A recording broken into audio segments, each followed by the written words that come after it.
নমস্কার বন্ধুরা, সোনালী কুকিংয়ে আপনাদেরকে অনেক অনেক স্বাগত জানাই। বন্ধুরা, আজকে রেসিপি থাকছে সজনা খাড়া পোস্ত। সজনা খাড়ার পোস্ত বানাবো। সজনা খাড়াগুলো ভালো করে কেটে নেব। আপনারা পুরো ভিডিওটি দেখবে সজনা খাড়ার পোস্ত কিভাবে বানাবো। তো আশা করি ভালো লাগবে, আপনারা অবশ্যই দেখবেন।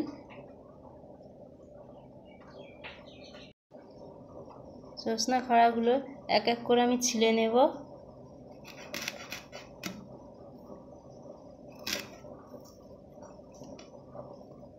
পরিষ্কার করে ছিলে নেব এইভাবে।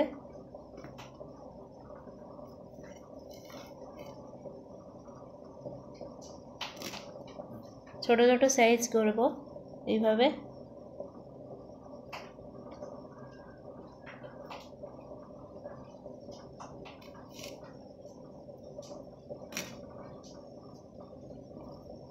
এইভাবে সবগুলো ছিলে নেব।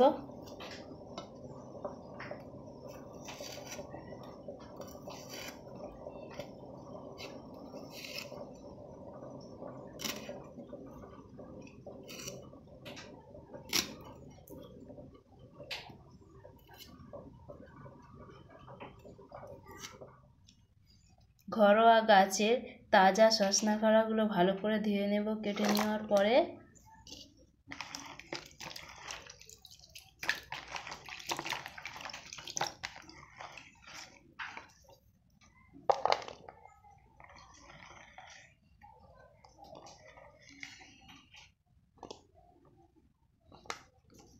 এরপর আলুগুলো ভালো করে ছিলে নেব।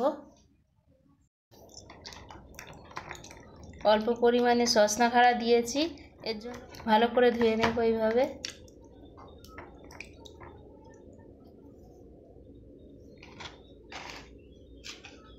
এরপর আলুগুলো ছিলে নেব।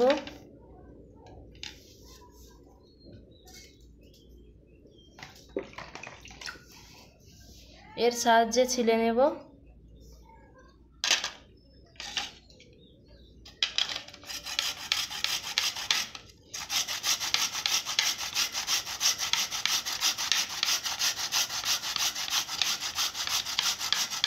তোমরা সরু সরু করে কেটে নিতে পারো কিংবা এইভাবে ছিলে নিতে পারো। ছিলে নিলে যেই ভাবটা সে সরু সরু হবে, খেতে খুব সুন্দর হবে। এর জন্য আমি ভালো করে ছিলে নিচ্ছি। সম্পূর্ণ আলুটা ছিলে নেব। সম্পূর্ণ আলু ছিলে নেওয়ার পর এবার পেঁয়াজ আর টমেটো কেটে নেব।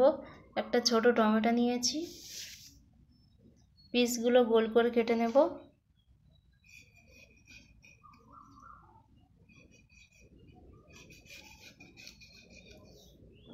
তিন পিস হয়েছে, এইভাবে কেটে নিয়েছি।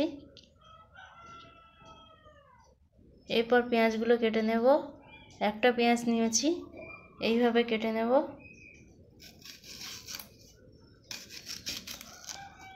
একটু মোটা সাইজে কেটে নেব এইভাবে।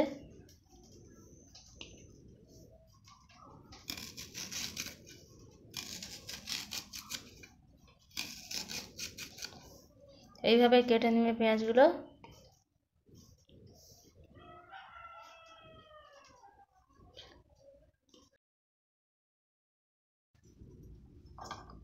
প্রথমে সজনা খাড়াগুলোকে ভেজে নেব।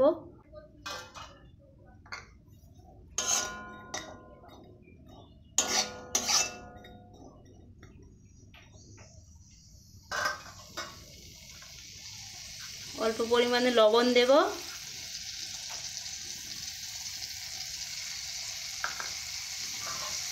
ভালো করে ভেজে নেব এইভাবে।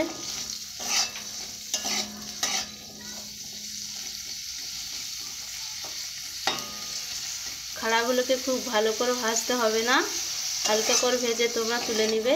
ভালো করে ভেজে নেব।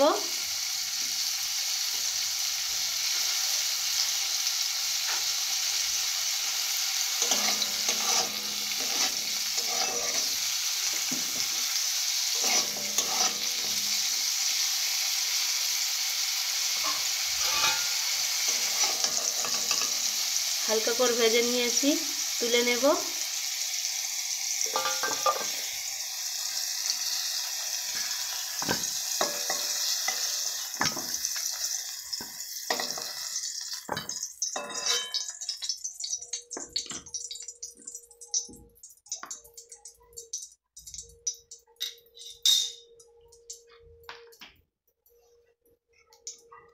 এরপর তোমরা সরষের তেল বা সাদা তেল দিতে পারো। এরপর পেঁয়াজগুলো ভালো করে ভেজে নেব।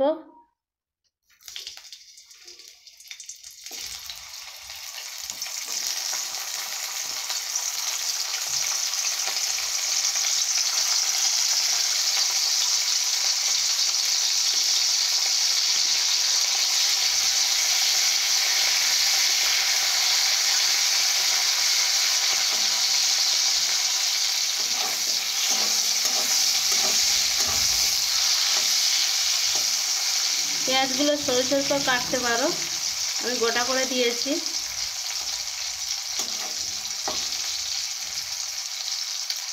যখন আপনারা খাবেন দেখবেন এই যে পেঁয়াজ গোটা গোটা করে দিয়েছি, খেতে ভালো লাগবে, এর জন্য আমি গোটা গোটা করে দিয়েছি।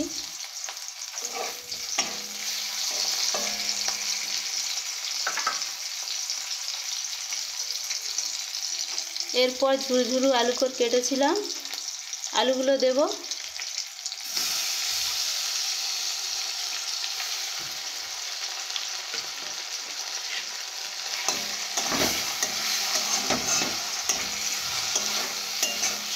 এইভাবে ভেজে নেব, হালকা হালকা কড়াতে বসে হবে, এতে অসুবিধা হবে না। এইভাবে ভালো করে ভেজে নেব। এরপর কেটে রাখা টমেটোগুলো দেব।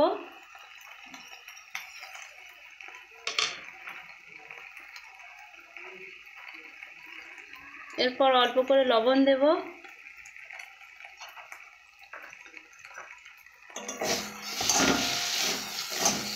ভালো করে ভেজে নেব এইভাবে।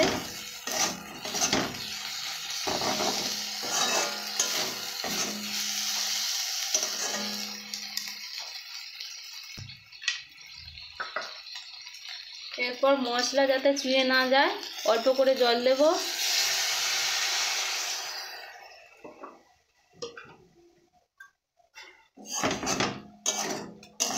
এইভাবে ভালো করে নেড়ে চেড়ে নেব।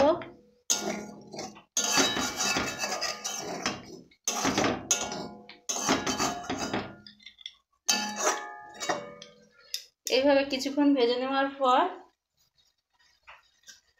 ভেজে রাখা খাড়াগুলো দেব, সজনে খাড়া।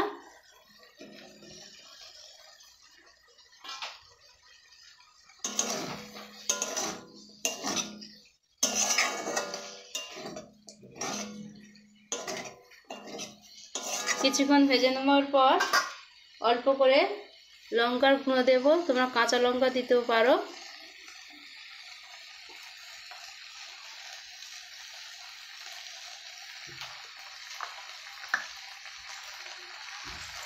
বেটে রাখা আদা রসুন দেব।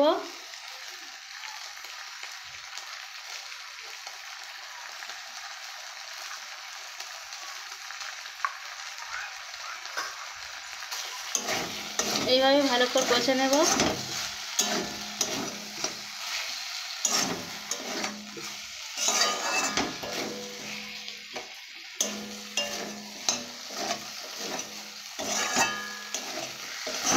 কিছুক্ষণ ধরে ভালো করে কষে নেবে, নাহলে এর যে আদা রসুন সেন্টটা একটা গন্ধ থাকবে, এর জন্য ভালো করে ভেজে নিতে হবে।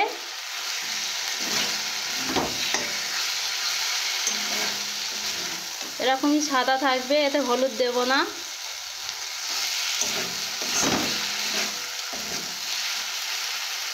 খুব সুন্দর গন্ধ আসছে, আপনারা এইভাবেই বানিয়ে খাবেন।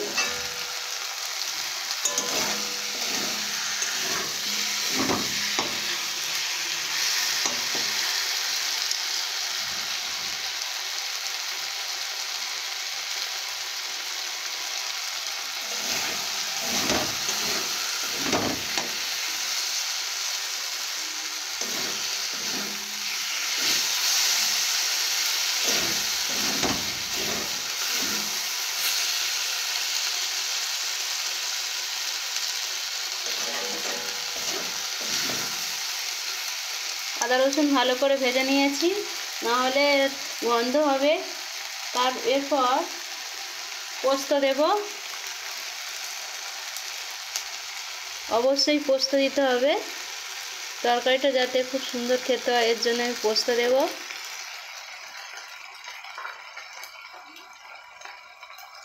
পোস্ত দিয়ে কিছুক্ষণের জন্য কষে নেব এইভাবে।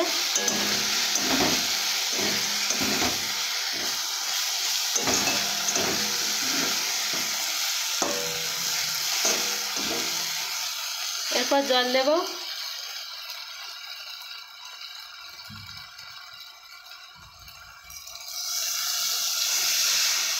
যতটা পরিমাণে আপনারা ঝোল খাবেন সেইভাবে জলটা দিবেন।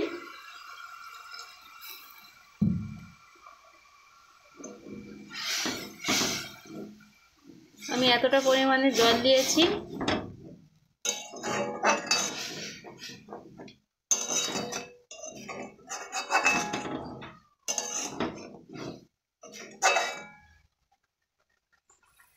মশলা দেব।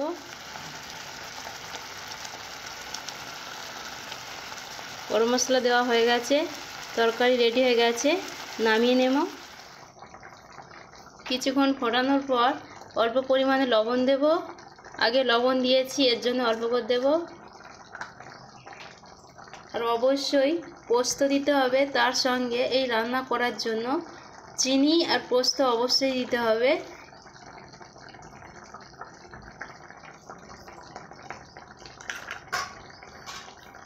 হালকা হালকা মিষ্টি হলে খেতে খুব সুন্দর লাগবে, এর জন্য হালকা করে চিনি দিয়েছি। তরকারিটা মাখো মাখো করে নামিয়ে নেব। আর কিছুক্ষণ ফোটাবো। খাড়াগুলো সেদ্ধ হয়ে গেছে কি দেখে নেব। ভালোভাবে খাড়াগুলো সেদ্ধ হয়ে গেছে।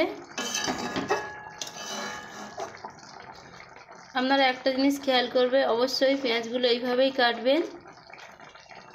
খাওয়ার সময় খুব সুন্দর লাগবে খেতে, এর জন্য আমি গোটা গোটা করে পেঁয়াজ দিয়েছি।